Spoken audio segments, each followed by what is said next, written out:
What is up, boys? Today I am going to show you how to craft this pretty insane crit bow for less than 3 divs. I know what you're thinking. Mr. Farmer, Fub already taught us how to craft a bow like this, but I am going to show you how to craft it a little bit differently, which will make the cost of the craft a little bit cheaper and the end result of the bow a little bit more expensive, all while doing this more deterministically. I want to also talk a little bit about how you guys should approach profit crafts in general and how to make money off of them even when the market is saturated.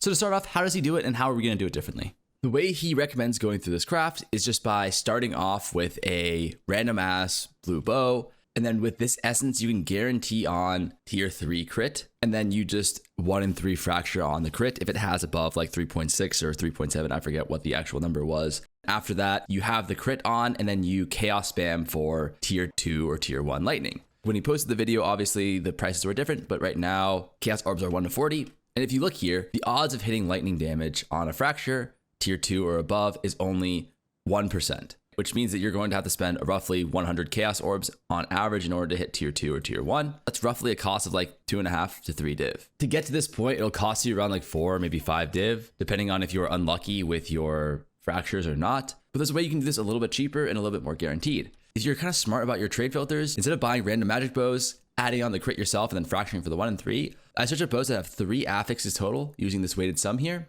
And then I search for bows that have a minimum of 3.5 crit chance and at least 100 lightning damage. So this is like from the upper end of tier 2 all the way up to tier 1 lightning damage. You're going to see bows that are actually quite nice.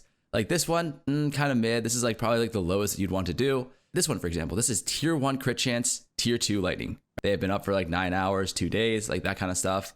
This one also acceptable. The crit chance is kind of low, but it's like tier 1 lightning damage. I did it on stream already. A lot of the cheap bows have been taken. But for example, the bow that I crafted here, this was like 3 days ago. I crafted this for a div and a half because I bought the base for like 50x or something like that. And the base was literally tier 1 with tier 3. On average, this is going to cost you like maybe 3 div to make, 4 at the absolute max. The end product that you can sell for is around 10 div. It's a bow that you have to kind of search up specifically for because a lot of this stuff won't show up on your filter for like DPS increases. The DPS of this bow is only 254. The 2 prefixes you have besides the added lightning damage are like companion deals increased damage, which if you have the nodes on the tree, which you should, this is like pretty much 90% more damage. And then here it's like gain is extra lightning damage. This also won't show up on the filter. But these bows will sell. These are very meta bows right now for that exact reason that I described. They've been made popularized by Fubgun. The end result is like a 10 div bow. You can craft this easily for 4 div. Before I actually get into how you go about this craft, I want to say 2 things. Number 1, Fub already kind of showcased how you do the craft from here. I'm just showing you how you can do it cheaper. All credit, this next part goes to Fubgun.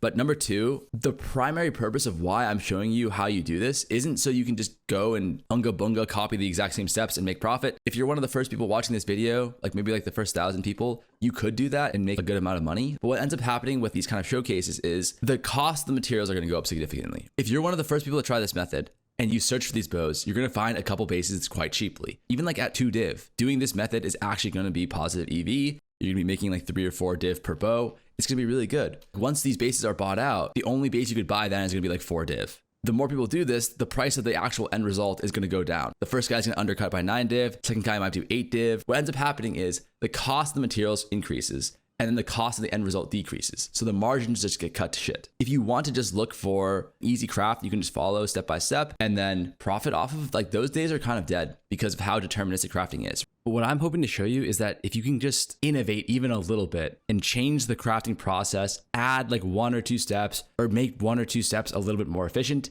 you can turn these like dead, oversaturated markets into incredibly profitable crafts.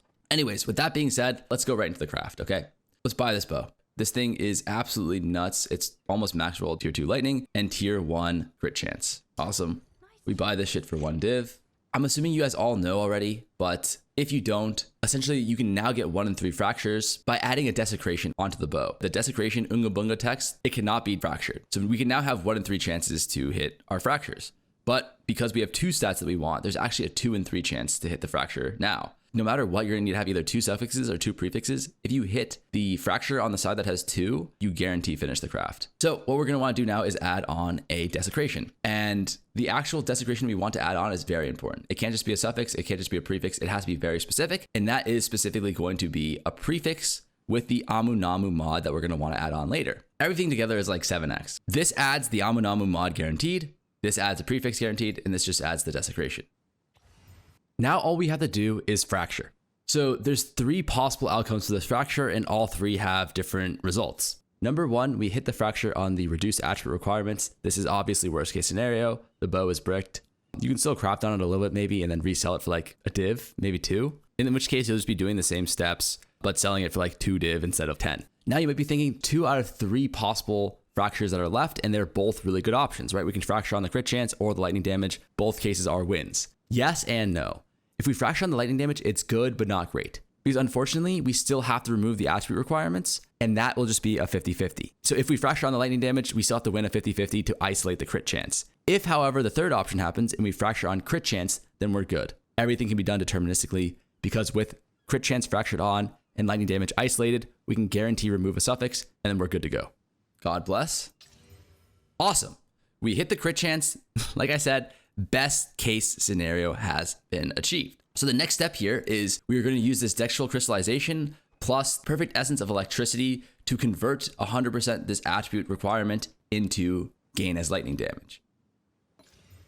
Because that's the only suffix that was left, this guarantee targets a suffix modifier. This is a 100% chance to convert the attribute requirement into gain as lightning damage. One thing to consider from this point is this. If, for example, we had fractured the lightning damage and it was the crit chance and the attributes that were unfractured, we would have to just then take a 50-50 here. You want to fill out the opposite side of whichever side you fracture. So for example, if we hit the lightning damage, we want to then fill out our suffixes first. And if we hit the crit chance, which we did, we want to fill out our prefixes first. This is because with the dextral or sinistral crystallization, we can guarantee remove prefixes or suffixes. So what we can then do is just keep on adding one suffix, removing that suffix for a prefix, add another suffix, remove that for the prefix until we fill out our prefixes. If we hit the prefix first, what we can just do is add one prefix because it's fractured, remove that prefix because that's the only mod that's not fractured for a suffix until we fill our suffixes out. Either way, now that we have our prefixes or suffixes filled, we are going to want to add on 2 mods here.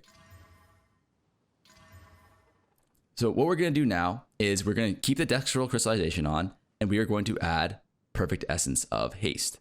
Onslaught.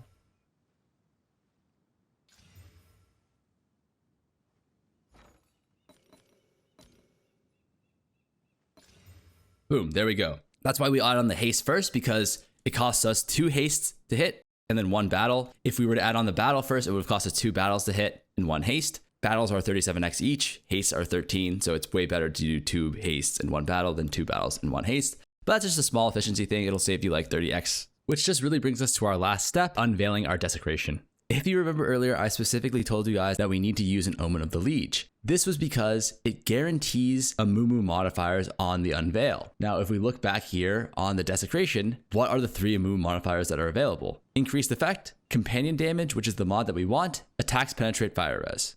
Now, although it says you will be guaranteed 1 random or a random Amunamu modifier, the reality of the situation though is that it will show 3 modifiers. And since there are only 3 amumu modifiers, we are guaranteed to see companion damage, which is awesome. You don't need to echo at all. You are 100% guaranteed to get this companion roll here. As you can see, the 3 are area effect, companion, and then weapon penetrates fire. You have companion, area effect, and weapon penetrates fire. You are guaranteed to see this mod. And that's it. Start to finish, this is how you craft one of these bows. I will probably use this one, but let's take a look at how much it would cost to sell. Because ours is a tier 1 crit, it'll be worth a little bit more, maybe like 12 to 14 div. If you have the mint roll of 3.5, which is like the lowest I'd recommend, it'd be worth around 9 or 10 div. With that being said, let's break down the cost a little bit. I know it's a little bit intangible right now because you have to win fractures and there's like kind of a branching tree on what you do if you miss or if you hit the wrong thing. When you look at each individual possibility, it actually becomes pretty simple to understand the cost for this. We essentially have a 1 in 3 chance to just straight up win. Like if we hit the crit chance in this case, the rest of the craft is completely 100% deterministic. If, however, we win the 1 in 3 for the light damage mod, we then have to win another 50-50 in order to remove the shitter suffix and isolate the crit. If we do that, from that point on, we are 100% deterministic again, and then a 1 in 3 to just hit the shitter suffix and brick the item.